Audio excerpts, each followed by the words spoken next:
ایوب اور اس کا 35واں باب جو 16 آیات پر مشتمل ہے۔ اس کے علاوہ الیہو نے یہ بھی کہا، کیا تو اسے اپنا حق سمجھتا ہے یا یہ دعویٰ کرتا ہے کہ تیری صداقت خدا کی صداقت سے زیادہ ہے؟ جو تو کہتا ہے کہ مجھے اس سے کیا نفع ملے گا اور مجھے اس میں گنہگار ہونے کی نسبت کون سا زیادہ فائدہ ہوگا؟ میں تجھے اور تیرے ساتھ تیرے رفیقوں کو جواب دوں گا۔ آسمان کی طرف نظر کر اور دیکھ، اور افلاک پر جو تجھ سے بلند ہے نگاہ کر۔ اگر تو گناہ کرتا ہے تو اس کا کیا بگاڑتا ہے؟ اور اگر تیری تقصیریں بڑھ جائیں تو اس کا کیا کرتا ہے؟ اگر تو صادق ہے تو اس کو کیا دے دیتا ہے؟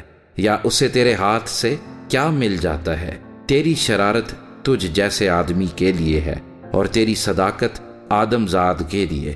ظلم کی کثرت کی وجہ سے وہ چلاتے ہیں، زبردست کے بازو کے سبب سے وہ مدد کے لیے دہائی دیتے ہیں، پر کوئی نہیں کہتا کہ خدا میرا خالق کہاں ہے، جو رات کے وقت نغمے عنایت کرتا ہے، جو ہم کو زمین کے جانوروں سے زیادہ تعلیم دیتا ہے اور ہمیں ہوا کے پرندوں سے زیادہ عقل مند بناتا ہے۔ وہ دہائی دیتے ہیں پر کوئی جواب نہیں دیتا، یہ برے آدمیوں کے غرور کے سبب سے ہے۔ یقیناً خدا بطالت کو نہیں سنے گا اور قادر مطلق اس کا لحاظ نہ کرے گا، خاص کر جب تو کہتا ہے کہ تو اسے دیکھتا نہیں، مقدمہ اس کے سامنے ہے اور تو اس کے لیے ٹھہرا ہوا ہے۔